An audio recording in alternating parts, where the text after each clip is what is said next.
Hello and welcome to the Grid Dynasty Fantasy Football Podcast. This is your host, Bryce Moose, otherwise known as the Commissioner and the only two-timer. Joining me today again is my co-host, Jacob Kaplan. Jacob, how we doing? Doing great, brother. Ready to get into some riser faller sleepers after week two. Um, Tough for Nick Chubb, but man, I mean, you hate to see that. That's a gross injury for a great player, possibly career ending. But you know, that hurts me in some of my leagues. But when there's a loser, there's a winner. So there's some great additions out of that. Yeah, it did suck to see the Nick Chubb injury, but there's just been so many running back injuries for the top guys to start this season. Pretty much other than Bijan and Christian McCaffrey, like all these guys have been dealing with something, at least a nagging injury. Yeah. We saw ETN pop up in the injury report as well. So there's just a bunch of guys who are hurt right now. This is why depth matters at the position and why we should be buying running backs in season instead of the off season. Yeah. But with that, you ready to get started here? Yeah, I'm ready. You want to rip it off? I'll let you go first. My thing just closed here, so All go right, ahead and that's pick fine. your first name. I'm gonna throw out Tank Dell as my riser. He's a man on my own team. Somebody I got in the late or early third of our rookie draft. 10 targets this past weekend. His snap share almost doubled this week. Now, I will say it's probably a riser for all of the Houston Texans receiving core. Everyone put up big numbers or decent numbers this week. Tank Dell put up 20. I think Nico put up 24, and then Bob Woods is around 11. I think why I chose Tank as the riser here is because he got a red zone target. He got the touchdown. Yeah, the Um, second one came back too. exactly. So he's getting the looks that we want at this point. The guy that CJ Stroud wanted on his team, and it was good to see that the Texans threw for more this week than they did the previous week. Let CJ Stroud sling it. Yeah. I'm a huge fan of Tank Dell. I like that pick. It's funny. I have Nico Collins on my list. I was going to talk about as well. So we both went with Texan Consistent. pass catchers. Yeah. I think the biggest thing here is like CJ Stroud has always been a high volume passer, and like maybe in the offseason we probably should have considered that this was possible, right? If the Texans get Right. down, we didn't like we were both lower on Damian Pierce this year, so we don't like the running game. The Texans O line is hurt. They have to throw the ball to score points and move it. So I think it's something you can kind of trust the rest of the season too. Speaking of Tank Dell, for instance, we talked at the time of how in rookie drafts he's kind of going too low. I tried to trade back Early into that third. rookie draft to get him and wasn't able to do so. But with some of the names like that were taken over Tank Dell. I mean, if we redrafted today, I think Tank Dell is like a mid second round pick, pretty easily.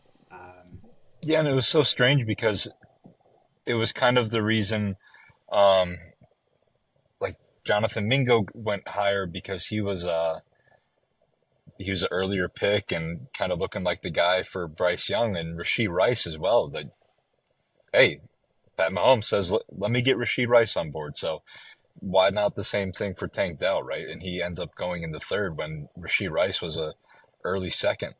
I think in most drafts, at least in ours, he was. Yeah, Um, so I don't. It's confusing, but maybe it was because Rasheed Rice had these crazy numbers in college. I have a different stance on those numbers, but Tank Dell's always been one of these elite separators, which usually translates to the NFL level. And regardless, I mean, he's tiny, but if he can get open and fall down, I don't really think that matters. yeah. The one thing I really liked about Tank Dell coming out of Houston, um, not Texans, but University of Houston, Right. was that he did this for multiple years consistently, like being the number one in that offense. And when you see a guy who's that tiny, like be able to put up consistent numbers, take in those 10 to 12 targets a week for Clayton Tune at that offense, like um, Yeah. it was very impressive. And he was somebody who always was having those monster plays and the flashy break tackle, spin move stuff. And I guess the question was, does it translate to the NFL when you're that tiny? I think he's already answered those questions. I think today, like him and Jonathan Mingo is probably a toss up long term. Yeah. Um, and that probably would have sounded crazy even a month ago. So that's a great pick for sure. Yeah. Yeah. Just to touch on the tiny wide receiver piece, I think Devontae Smith has kind of broken that narrative. You know, Yeah, I don't think it matters as much anymore. These guys aren't hitting like there's not many Ray Lewises anymore. You no, know, no, like and Devontae Smith doesn't run the 12-yard in over the middle straight into a linebacker either. They yeah, get him the ball in space or send him deep, and that's kind of what the Texans were doing with Tank Dell as well. A lot of right. catches near the sideline. If he can make the first guy miss, he's got room to run. So um, the other Texans receiver, Nico Collins, is somebody I know that you have been a Go big fan blue, of for a baby. long time. Yeah, and the reason I have Nico on this list is, look, I know he's fifth in receiving yards in the NFL. I know he's already got 2 touchdowns this year. That's all great. I think he's kind of proven that he's like an every week wide receiver two at this point for fantasy lineups.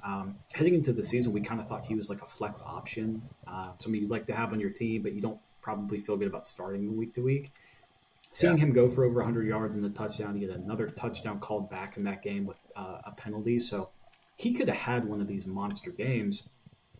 I was very impressed with what I've seen from Nico. PFF loves him this year. It seems like he's really improved and yeah, could be somebody who's like a number one receiver. And I wasn't really sure that was possible this offseason.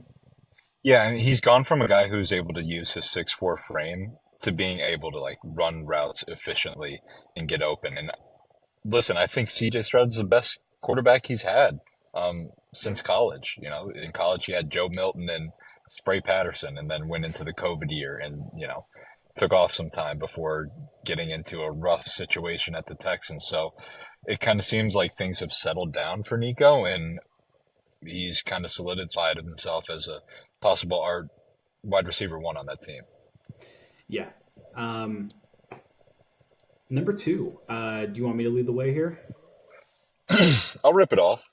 So this is more tailored towards Superflex, this pick, but I'm gonna go with Jordan Love here. So Okay. I don't know if you've looked right now, but Jordan Love is currently QB2 on the season Yep. for fantasy football. That's behind Kirk Cousins. Now he's only thrown for about I think both games 25 attempts, 27 attempts, around 400 yards through those two games, but 6 touchdowns, Yep. which is huge. So I mean that means when the Packers are getting into these red zone situations or a little 20 yards or closer, they're using Jordan Love to get the looks, get the points on the board. So he's a guy who if they start throwing for maybe 35 or low 30s in a game, I mean, he could have an electric season. Yeah, and the other thing with him, and I think why everyone is so high on him right now is, look, they played the Bears in a game that kind of routed them coming out of halftime and got up huge, just ran the ball and killed time.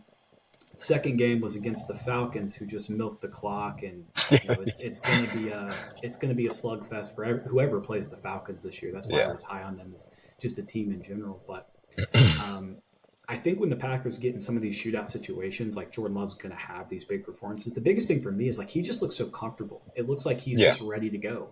There's none of that kind of young QB. He's clearly missing open throws. Like he looks like a very capable NFL quarterback. I'm sure Packers fans are excited.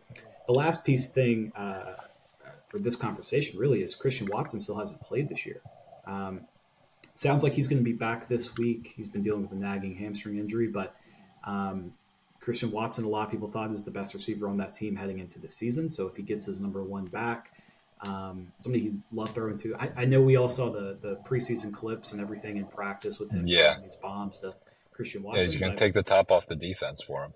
yeah, and I think that that's going to fit really well with what they're doing. Also, Jaden Reed and Luke Musgrave look very, very good to start the season. God, everybody on that team is 24 or It's younger, it feels like. so So good. it's exciting. Exciting time. Yeah. Um, Aaron Jones, too, who's been hurt, like that's definitely something that they needed because they couldn't run the ball at all against the Falcons. I think Aaron Jones is going to help that offense. I think the Packers' entire offense in general, like all these guys are stock up. Um, Yeah. but yeah, like that pick. My next guy is Brian Robinson, and I know I talked about Antonio Gibson's the Fallers last week, Yeah. but Brian Robinson outcarried him 18-2 in this game. I mean, the Commanders in general, I tried to tell people all offseason this team's actually going to be able to move the ball and score points. Yeah. Nobody wanted to listen, but look, Brian Robinson looks like a good NFL running back. I kind of thought he Yeah. was just a just a guy, somebody they can just give the ball to 15 times, let him fall forward. But he looked really, really good in that game. I think that was his first career 100-yard rushing game, if I'm not Yeah. mistaken. And he's caught multiple passes in both games, which I think is, in terms of fantasy upside, just huge. That additional 4 or 5 points every week. So 1.2, baby. yeah, Yeah. So, I mean, what was it? 18 for 106 and a touchdown and maybe four catches for a low amount of yards. But still, like, yeah. And from this is fantasy perspective, that's huge. Those yeah, four and catches. coming in as a road underdog in Denver, I don't want that to be overlooked as well. Like that's a Solid hard place to defense. run the ball. A lot of Yeah. running backs struggle there. So he's definitely a stock up for me and somebody who, in terms of these starting running backs, everybody's been hurt. Well, Brian Robinson's like all of a sudden like a really, really good own. Yeah. So yeah, Yeah, I mean it is impressive because we did think that maybe Tony Gibbs probably still gets the catches and a few rushes here, but I just think they hate him. I don't know what it is. I like Tony Gibbs as a player. I think he could fit in somewhere, but I think they hate him and they don't want him to play. I mean, I watched him against the Panthers. I forget if it was last year or 2 years ago. The guy had 95 yards and a half, had one fumble, and then they took him out. mm-hmm. So I mean, like, I don't know what it is with Tony Gibbs, but they don't like him. They love B Rob, and I think he's going to keep having these 15 plus carry games. The one good thing for Antonio Gibson, I'll say, is he did have 4 catches for like 50 yards in that game. He had a nice Yeah, 37-yard catch. It seems like they're just more comfortable getting him the ball in space. They just really don't want him to run between the tackles. And so for Brian Robinson owners, I think that's extremely positive for the reason Brian Robinson's on this list is like I don't have to worry about his workload anymore. Like I can go no, in every single exactly. week expecting 15 carries. Yeah. Yeah, it's different from last year where you kind of thought, is he going to get 10 carries or is he going to get, eight, somewhere in the lower ends? Tony going to get more, but now it just seems solidified that Brian is going to get the majority of the carries there. Yeah. All Yeah. right, number 3. Number three for me, good old Sam Laporta, baby. Gonna go with the tight end here on the risers. Both games, he's had 5+ targets, 5 receptions in both. Still lower amount of yards. I think in this past game he had around 80 yards or something, but the first game was around 40. I mean, when he gets a touchdown, he's gonna start having these monster games. I think it's really rare for a rookie tight end to come out with these kind of numbers, 5 receptions through 2 games or 10 receptions through 2 games. But that's why he's a riser on my book because it's rare for these rookie tight ends to produce, but he's doing it well. Yeah, and Sam Laporta is somebody. I think if we redrafted the rookie draft today, he's an absolute first round pick. I'd Does take he him go straight before over. Kincaid? No, I would take Kincaid over him, but I would take Laporta over Mingo. That's for sure. Yeah, it's Um, true.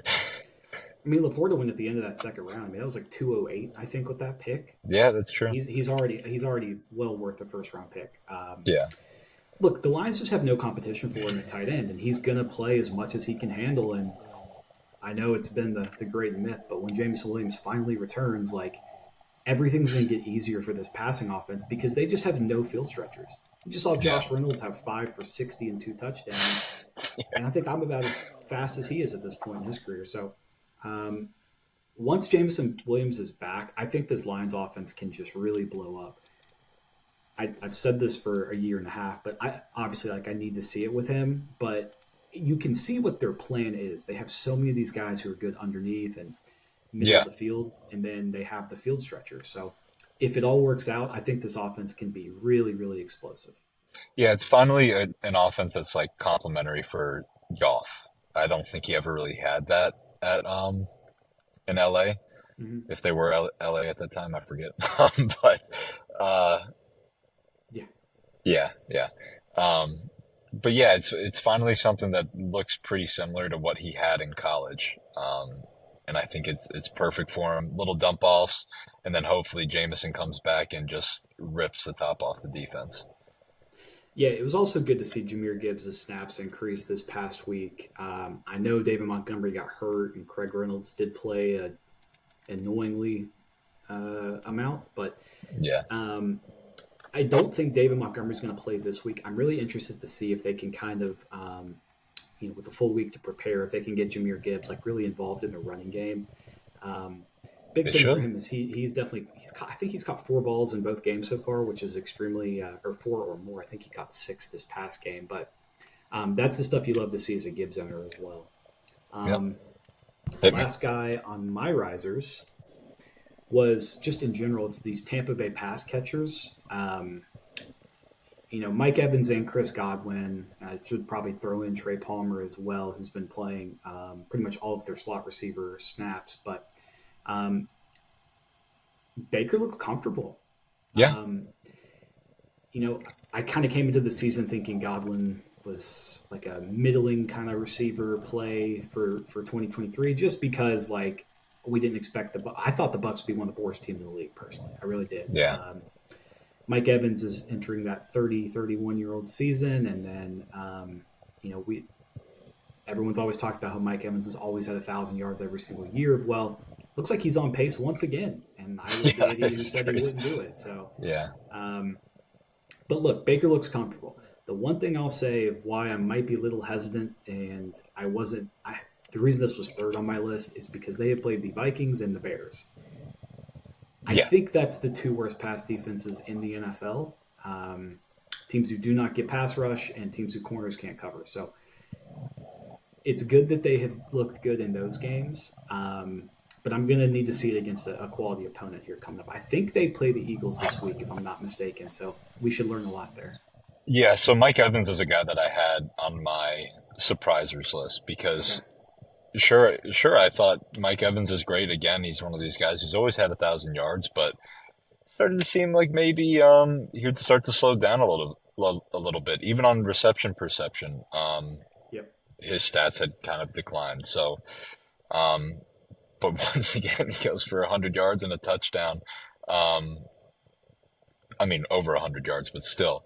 Uh, is it crazy to say that this is Baker's best receiving core in the I think NFL? it's his best by like a fairly wide margin, I think. Yeah. Right. I mean, it's not like Chris Godwin is like a middle of the road player. I think he's a Pro Bowl player. Mm-hmm. Mike Evans a Yep. Pro Bowl player, and Rashad White. If he steps in and does what he did this past game, I think they're going to have a lot of success on the offense.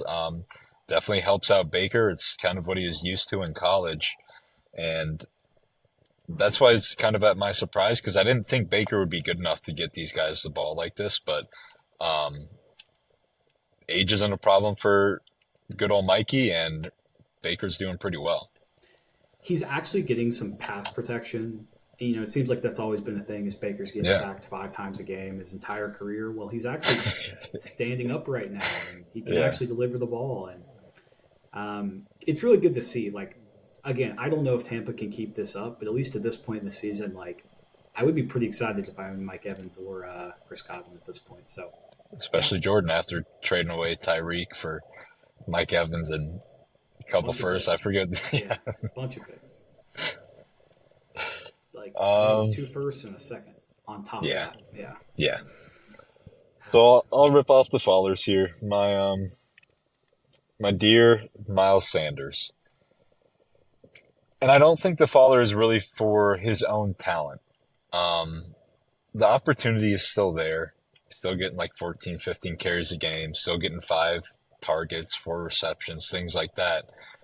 But if this Panthers receiving core and passing game continues to go at the pace that it's at, there's no way that any running back, whether it is Miles Sanders or Chuba, like they're just going to stack the box and rush the quarterback, and because nobody's going to be open. And if you do run it, then fine, you're running into the whole front line and the linebackers. So that's kind of why Miles is on my faller, even though he's on my team. It's just the passing game's not there for the Panthers. There is nothing with that Panthers offense that gets me excited. I mean, watching that Monday Night Football game was just sad. Like I was Yeah, just sitting there, just literally wishing I was watching something else. Like I was just watching the Steelers game. I had them both up, and man, it's the Panthers are taking 40 seconds between every play. It just seems like nobody knows where they're supposed to be. It seems like this team didn't practice like over the it's like we're summer. still in preseason. Yeah, it's like they're figuring out how to play offense. And I know that there's that stat going around that Bryce Young has been the most accurate QB to open windows. Well, what does that really mean? Because if he's throwing the ball 3 times to an open window, like, Yeah. okay. The biggest thing here is pass rushers are getting off the line because the ball is snapped at 1 second every single time. Miles and Chuba can't run the ball anywhere because they're just going to put 7 in the box and dare them to throw. They're running into a lineman every single time. There's nothing there. Yeah, and you're telling Hayden Hurst, Adam Thielen, and Johnny Mingo to go beat your man coverage, and like I don't think they can do it at the NFL level anymore. No. Like Thielen's good enough to get you 5 for 50 probably. The rest of that receiving core is a joke, and I think it's embarrassing. For being a Charlotte native, like it is hard, Yeah, hard it to just watch seems them. like they're all the receivers are fairly similar players, right? Like Yeah, you need a guy who's explosive off the line and can look at defenses look at him and say, "Man, we can't cover him, and man, we need to play some zone every now and then to, you know, spread out the pressure." But Mingo's not going to beat you in a foot race. Thielen's not going to beat you in a foot race. DJ Chark not going to beat you in a foot race. Mingo had that one Terrace going to route. beat you. Mingo had the one route Oh, where he the he touch. won over the middle. It was like a 16-yard in, right? Bryce puts it right on the money and he just drops it, and like that was it for Yeah. me. Like, I just if you The one find that a was it for good me was receiver, when he caught it 30 yards down the field when they're pushing for a touchdown and Mingo catches it and just runs out of bounds instead of yeah, fighting yeah, for the corner. yeah, Like that's he could have that's no scored on that moxie. play.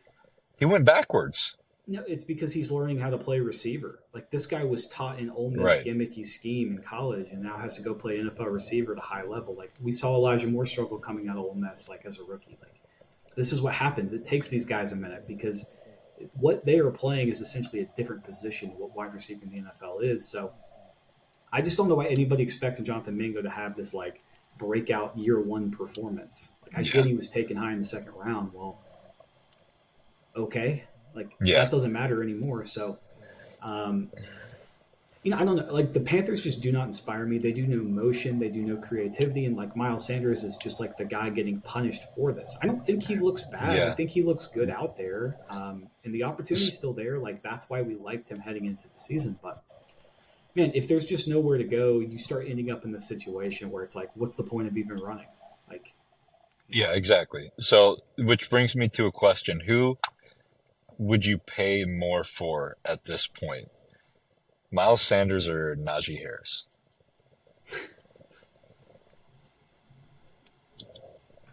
Jalen Warren. I think I think it's Miles because I at least have hope that the Panthers offense can get better. I don't have any reason to doubt Miles' talent right now.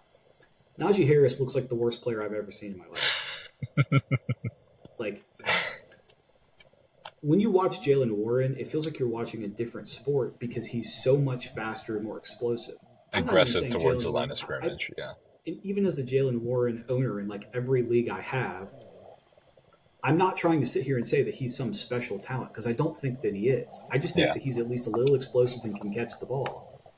And man, there's nothing about Najee that gets me excited. It feels like the Steelers are wasting plays when they give him the ball, and that's where you never want to be. We had the conversation heading into the season where I asked you, like, where do we think Najee is ranked as a running back, you know, right before the season starts next Yeah. year? And I said he's fallen out of the top 36. Well, I think he might fall to the top 50. The biggest thing for him is he's going to have one more year on that deal. And so, sure, maybe the opportunity is still there, but there's nothing about Najee that excites you either. No. He was actually going to be somebody I mentioned in my surprises just because, like, at Surprisingly least bad. right, at least we had some hope that, like, maybe he can still have 1,000 yards and at least get enough touches to matter. He's a guy who scored a bunch of touchdowns in his career, at least so far. And this year, the Steelers did not pass the 30-yard line once in the game on Monday night, and they still won the game. It's just bad. It's bad. Yeah, it's very bad. It's bad. Um, all right, first faller on my list is Elijah Mitchell. Um, I know they play tonight, and maybe my opinion will change after this game where I can actually watch the full 49ers game for once. But man, he's just not getting the opportunity. the whole thing heading into the season was like, if I told you straight up, like McCaffrey gets 80% of the touches, Elijah Mitchell gets 20, that's why Christian McCaffrey Yeah. was a third overall pick in fantasy. Well, if Elijah Mitchell is going to essentially get 3 or 4 touches a game and McCaffrey's getting 95%, he's the first pick in fantasy. Like, he is the number one pick in redraft if that's the case. Um, I thought about listing McCaffrey as a riser, but I think that's not really. I think I'm burying the lead. We all know McCaffrey's good. That Yeah, wasn't I the thought about question. doing the same exact thing. Yeah, Yeah. and Elijah Mitchell is somebody who has looked pretty good in his career. I have no reason to think that he's not good at football. It's just, man, he's buried right now. There's no opportunity. You can't play him in fantasy. You can't start him in any situation. Even in deep leagues where you're starting 11 people, I don't think you can play him right now. So Yeah. again, maybe tonight they blow out the Giants and we see him get some work in the second half. But unless that happens, like, you're just hoping for an injury, really. Right, and I think even Shanahan kind of recognizes that. You don't want to give McCaffrey 90% of the carries. You want him to be there in the playoffs and down the stretch. You don't want him getting hurt right now and while you're trying to get these wins under your belt. So I think Shanahan recognizes that. Do I think that's really going to hurt Christian McCaffrey? No, not really. He'd probably still be at like 75% of snaps, or maybe 70. But again, I do think Elijah Mitchell should get some work. And yeah, it has been weird because there's no like, oh, Elijah Mitchell's been hurt, yada, yada, yada. It's just straight up Christian McCaffrey is getting all the snaps. Yeah. Again, like, maybe tonight they start working him in a little bit more. I'm with you. Like, I don't think that that's the plan for McCaffrey to get all these carries. It It just can't be. doesn't seem smart. But all right. Next faller on your list. Good old Madison out of the Vikings. Yeah. Yeah. After a lackluster game, for one, um, they trade for Cam Akers, and now Cam Akers is going to be there. When you look at this Vikings offense, it's pretty apparent that they're going to have to throw 40 times a game, Mm-hmm. and Madison's just not that back to catch out of the backfield. Now, am I saying that this is a plus for Cam Akers? I really don't know. I don't know what to make of the whole Rams situation because they did this last year. They stuck with Cam Akers and what's his name? Darnell. Is out of the league now. Who are you talking about? The Rams starter last year that Cam Akers took over. Oh, Williams? Daryl Henderson. Henderson, that's right. Daryl Henderson. Darrell Yeah. Henderson's out of the league now. Now, is it possible that that happens to Cam Akers? I really don't know. I really don't know. After the first game this season, he had 23 carries for 29 yards. Like maybe the Vikings see something in him and hope that that's the case. But again, I don't think that this is great for Madison. I don't think it really opens up anything for him. It doesn't take any workload away from him, which we all kind of wanted as a Madison owner myself in redraft leagues and even in a superflex league where I went kind of zero RB. You wanted him to be that workhorse. That's what you paid that late price for, and now he might be splitting reps with Cam Akers. So it's just not a good situation for him. No, and he looked about as bad as you could look on that primetime game. And I know that the primetime performances always seem to matter a little bit more.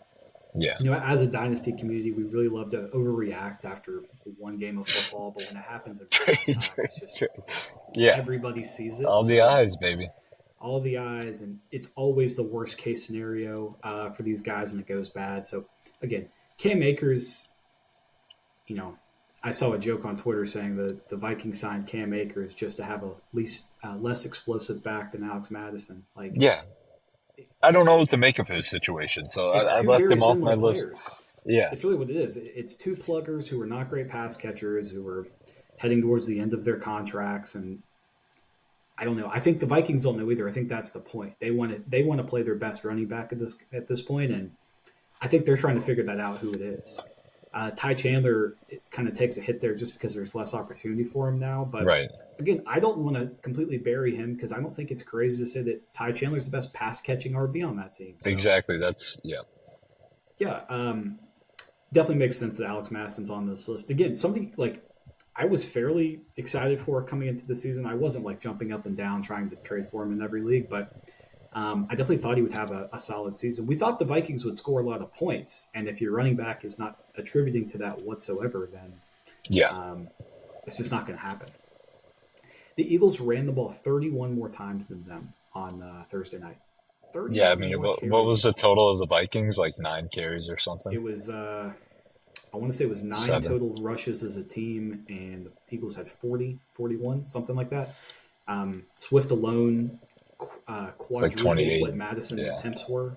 Yeah, Madison had 7 carries. Swift had 28. Like, we're just chasing volume at the running back position. Like, I don't care if a guy's good or not. I just want my Yeah, guy to touch the especially ball. if you go for the zero RB look. I did in one of my redrafts, and I got Swift late, but Yeah. you don't want it to be Madison right now. You don't want 7 carries a game for No. 3 points.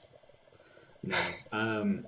The next follower on my list, we mentioned him earlier, was Damian Pierce. And I know that kind of spent some time talking about the Texans.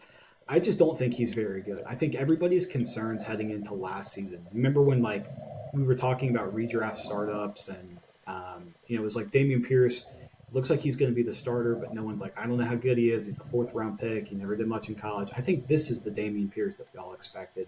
Um, he's just not explosive. He's not talented. He's just a guy who can take on a bunch of carries. The Texans' offensive line is so hurt right now too that Damian Pierce can't do anything. Um, I think it's like an uphill battle for him to have like 700 yards this season, uh, Yeah, which is really tough for owners around the league. I mean, if I was to ask you today, who would you rather have, Rashad White or Damian Pierce? it's Rashad. Okay, who would you I rather mean, have, simply, Miles Sanders or Damian Pierce? it's tough, but I go Miles Sanders because he's at least getting 15 carries for like 50 yards and getting the targets out of the backfield. All right. Would you rather have James Cook or Damian Pierce? James Cook. I mean, James Cook Okay. is RB7 without TDs. All three of these guys were 30 spots behind Damian Pierce heading into the season on Yeah, that's KP trade time. crazy. Right. This is how quick it changes at running back, and that's going to lead Yeah. into our discussion a little later. But yeah, next guy in your list here. Uh, Josh Jacobs. Kind of my fear of the offseason. Your He was my. fear of the off.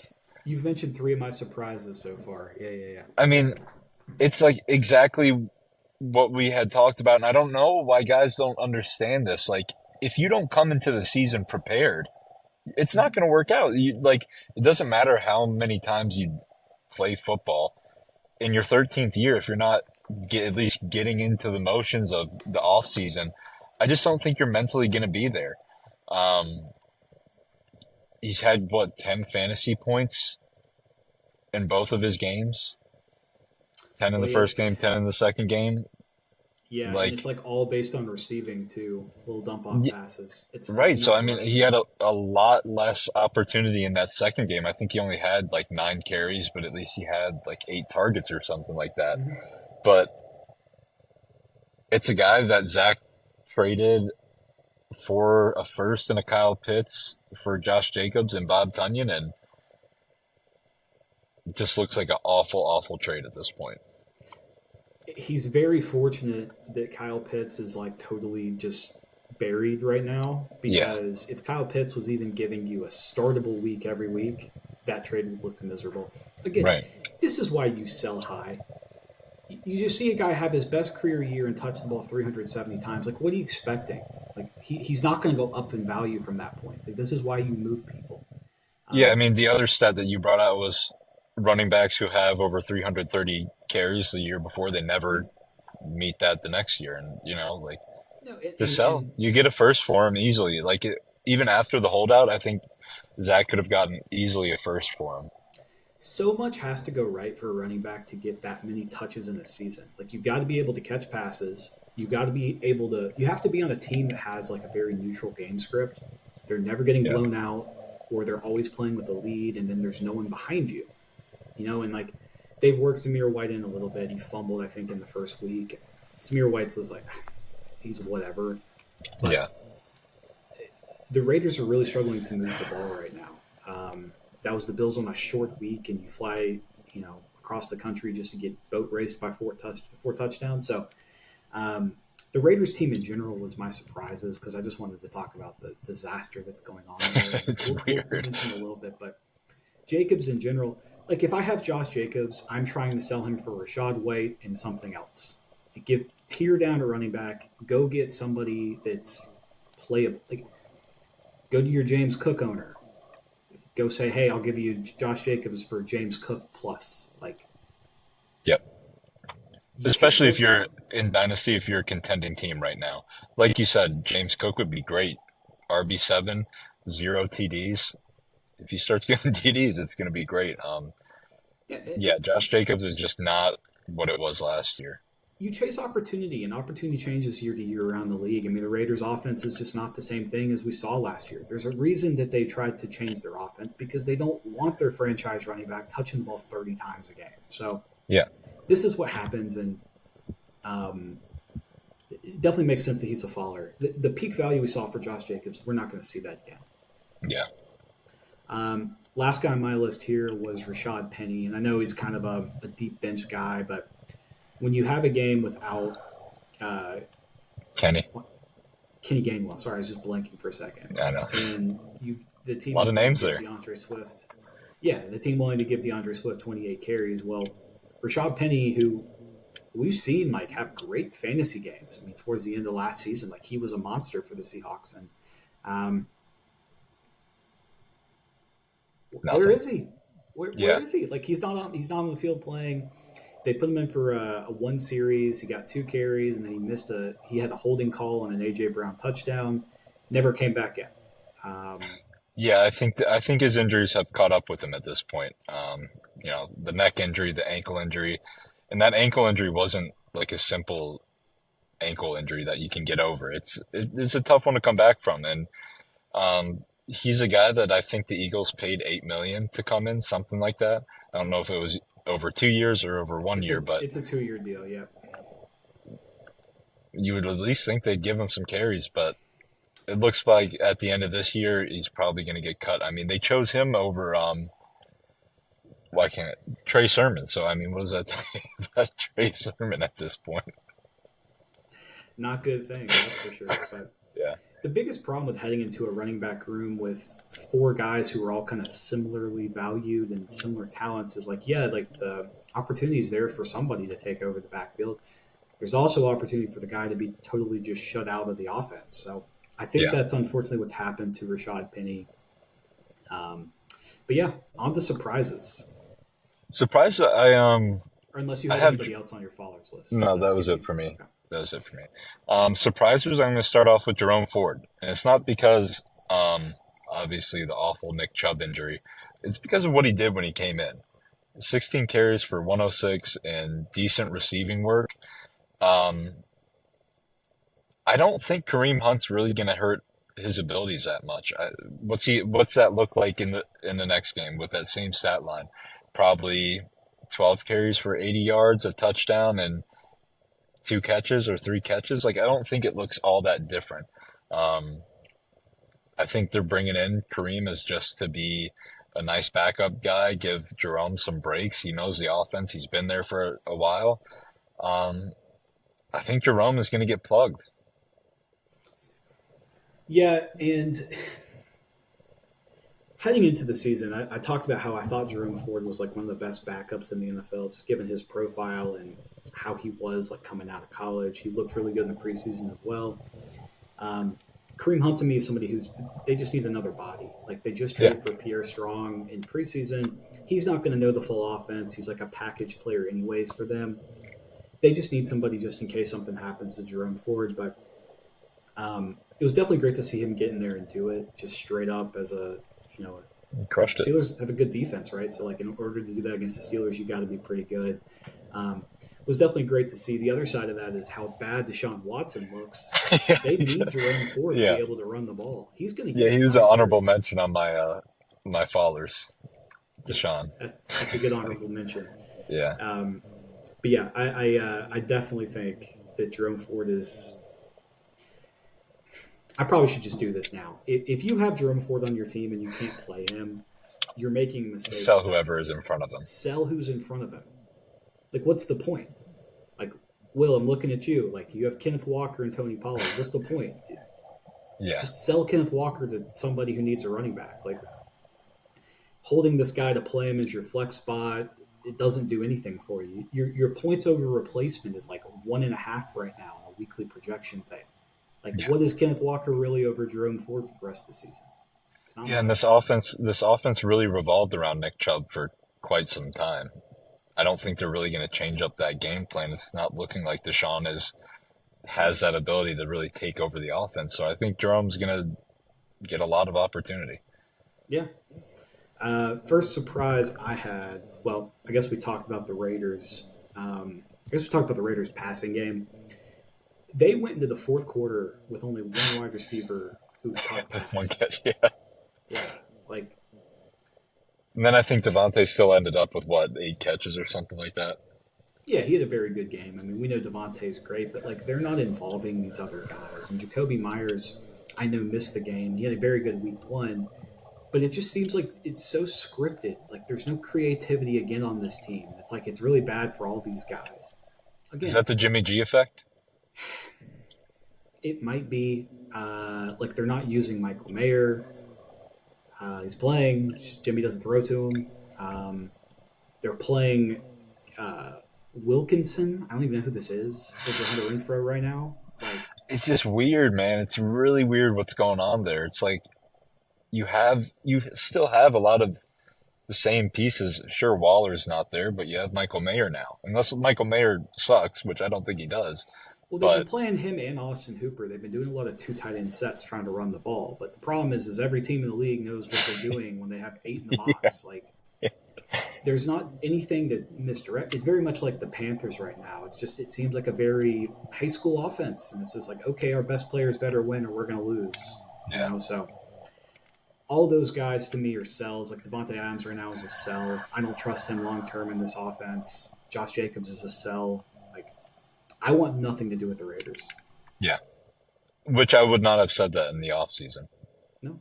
No, I mean, usually the Raiders are a team like we've seen it for years with Derek Carr. Like this team can get in a couple Yeah, shootouts and have like multiple fantasy performers, but this current offense just doesn't look good. no, does not. Um, my next surpriser, Jordan Addison. And the reason I have him on my surpriser is not because he's had good fantasy output. It's because he's had 2 massive catches through 2 games that have accounted for maybe, I think it's around 100 yards out of his 130 Mhm. um, receiving yards, and 2 touchdowns, which I never would have thought coming into the season he would have been some deep ball threat, but he's gotten 2 looks deep ball. Um, in my opinion, broken coverage, and I think Jordan Addison's kind of lucked into it. But I just never would have thought that that would have been the case. Now, granted, we knew that the opportunity is going to be there. He's in a great scenario with Kirk Cousins and this team that's going to have to throw the ball 40 times a game. But he's not playing in 2 wide receiver sets. He's only had one wide receiver or 2 wide receiver sets, which was like the first game or his first snap of the first game. You're going to see a lot of 3 for 30s out of him if the Vikings are in a semi-competitive game. Like if he doesn't catch the long touchdown against Tampa in Week 1, he would have finished for like 2 for 18. Exactly. And if he doesn't catch the long touchdown against the Eagles, he would have finished for like 4 for 40 probably. But It's again, in total, if you take away those 2 passes, it's 5 for 22, is that really what it is? Wow. That which is surprises why me he's even on my, more. that's why he's on my surprisers. Cause it's just like, he's not that deep ball threat guy. And I watched both of these touchdowns and they were broken coverages. Now, if they keep doing that and they keep getting away with that, whatever, that's fine. But I would have thought he would have gotten more like he would have had these 5 for 40 games where he's getting 5 catches for 40 yards and maybe not a touchdown, but Yeah. at least more catches, more targets. Yeah, I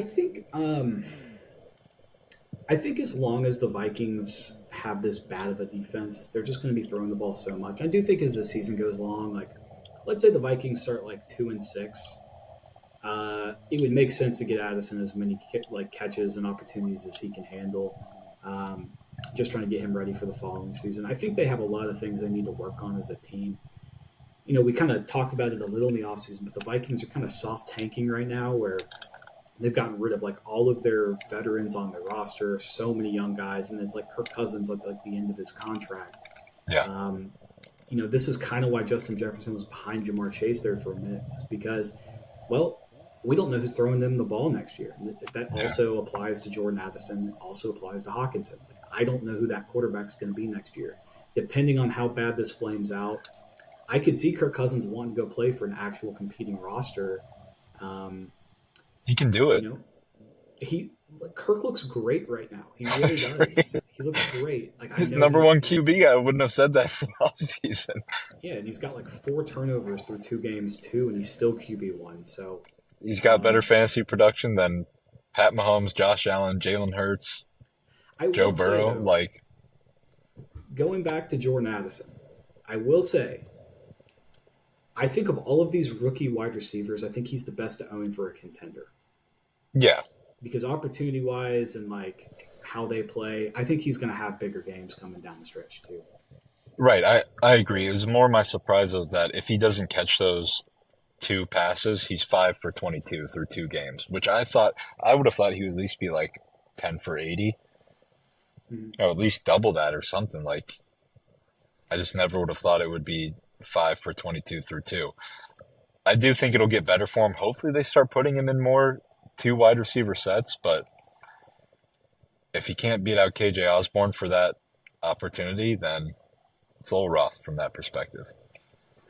All right, next surprise on my list is Matthew Stafford and kind of the Rams in general.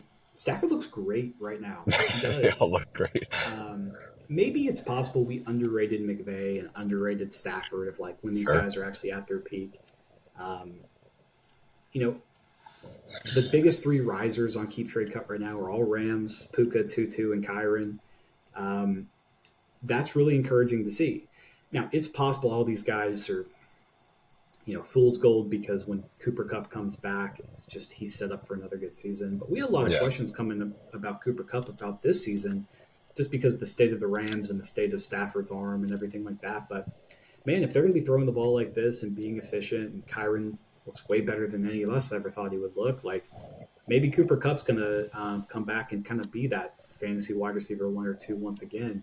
But to see Stafford doing what he's doing is very, very surprising to me right now. Yeah.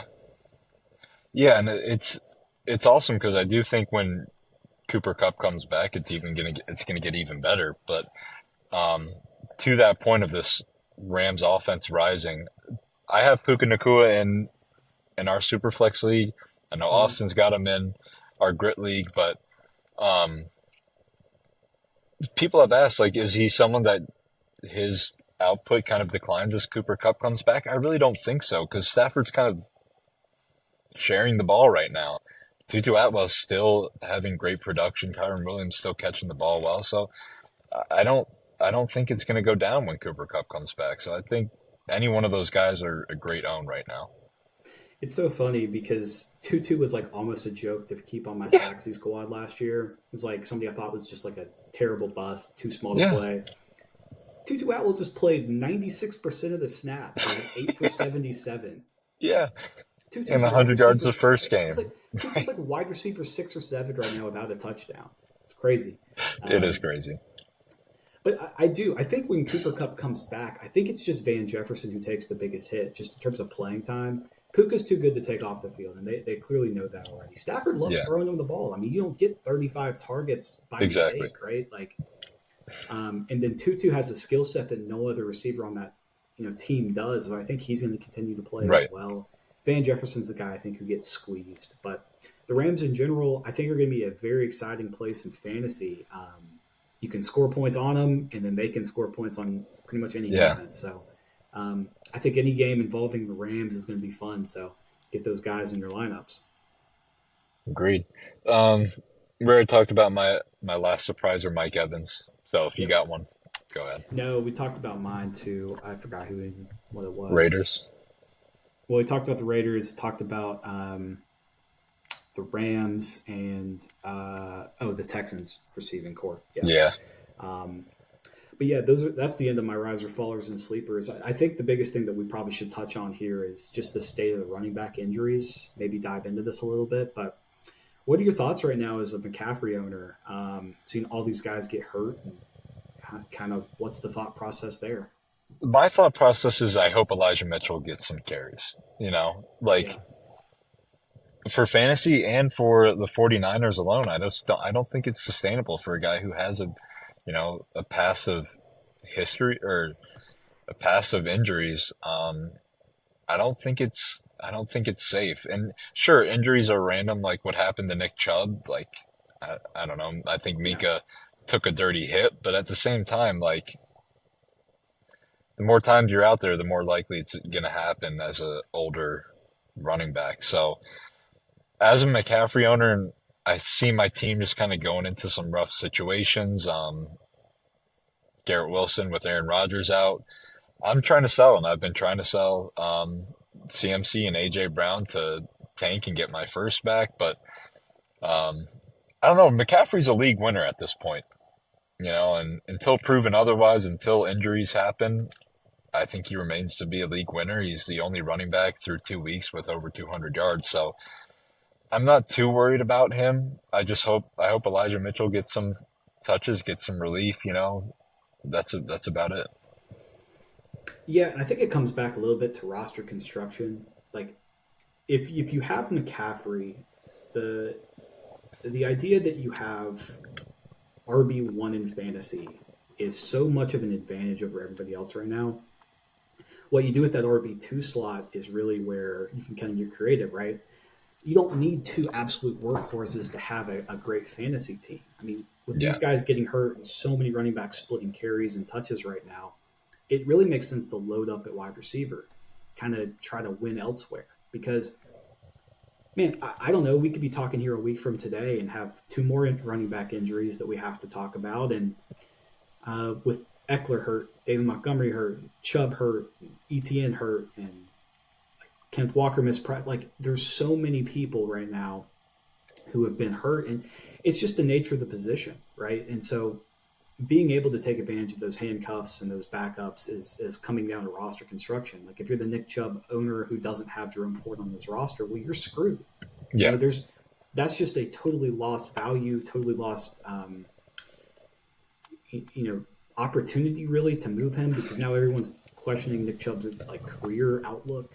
Yeah. Look, like, do you trade for Jerome Ford and pay probably like a late first, early second for him right now? If you're a I don't contender, know. probably. Yeah, You'd probably like, like just rip off an early second. If you're a rebuilder who has Jerome Ford, he's not going to help you. So trade him off for early he is second, an late instant first. sell. Yeah, instant sell. And I think that's a lesson too for rebuilding teams, is why you want to stockpile these handcuff running backs.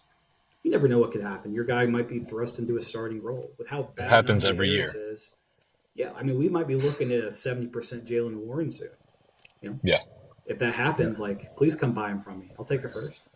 Yeah, You I know, think it's a mistake that I have when I got Joe Mixon and then I went after McCaffrey as well. I probably would have been okay if I plugged Miles Sanders as my RB2 and went ahead with McCaffrey and then did something instead of Mixon at that position, maybe get a better wide receiver or something until later on in the season. Maybe then you can buy into that RB position. It's just better to do it later in the season than earlier. the lesson here is you buy receivers and tight ends in the offseason. You buy running backs in season. We don't know who's going to get hurt. We don't know what the touches are going to look like. I'm Especially okay if late my in running season. Yeah, like, I'm okay if my running back room doesn't look great in week one, because guess what? I could go buy Kyron Williams now. I'll go have my Yeah, RB2 like right now. I'll right. overpay for him. That's fine, but I'm going to have that position locked up.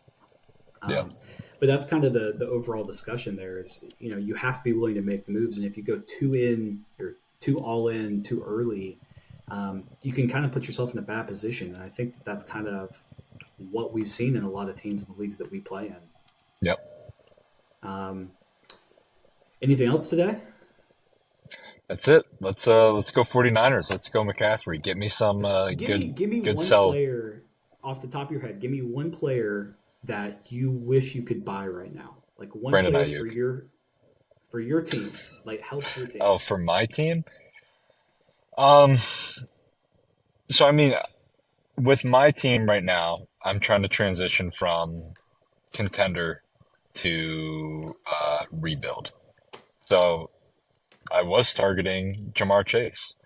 Tried to give Will CMC and AJ Brown for Jamar plus, but he wasn't willing to do that. I tried to give CMC and AJ Brown for Justin Jefferson, and um, that didn't work out either. But guys around that nature, because if I can give off CMC and AJ Brown for a guy ahead of them, which is really only going to, I'd really only take Justin Jefferson or Jamar Chase with that trade. But um, those would be the guys that I want, and then I'd try to get my first back because I don't have my first right now. So I tried to Mhm. load up at a high tier wide receiver and kind of go forward with like Justin Jefferson or Jamar, um, and have Garrett Wilson ready for next season Would you be selling and Garrett sell all my Wilson under rookie. any circumstance?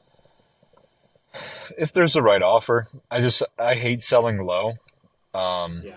and I think we all know what Garrett Wilson is worth, especially if he has Aaron Rodgers, and I do think Aaron Rodgers is going to come back next year. So um, I just don't feel great taking two firsts for Garrett Wilson. It's just like, what does that really do for me? You know? Hmm. Interesting. Interesting. I think maybe we can talk. I got an offer I think that's going to make some sense to you. So if you're willing to do a deal with me, if not, then never mind. But Let me I hear it. want Let me hear it. And I'll tell you if I snap the eye or we live can on the talk. show. Okay. Yeah. I'll If I just say snap offered the eye. you, if I offered you any first, your choice in 2024 that I own, other than my own pick. Okay, so any of those other firsts, plus Grant's 2025 first for Garrett Wilson. I would say if it I'll was toss in Jaden Reed. Austin Jaden Reed, I would say maybe if it was Xander's 2024 first and Grant's 2025 first, I would just like it to be teams who are in a tough um, spot with not many assets because if I did take, I don't know what other first you have, but just for instance, if I took your first, you have enough assets to turn around your team and push for a contender as like out of nowhere kind of, you know? So Yep. it would have to be one of those teams that you really don't feel great about going forward that you know you're going to get at least top Yep. three, you know? Yeah, and so to answer my own question, when I said like, who do you want to trade for?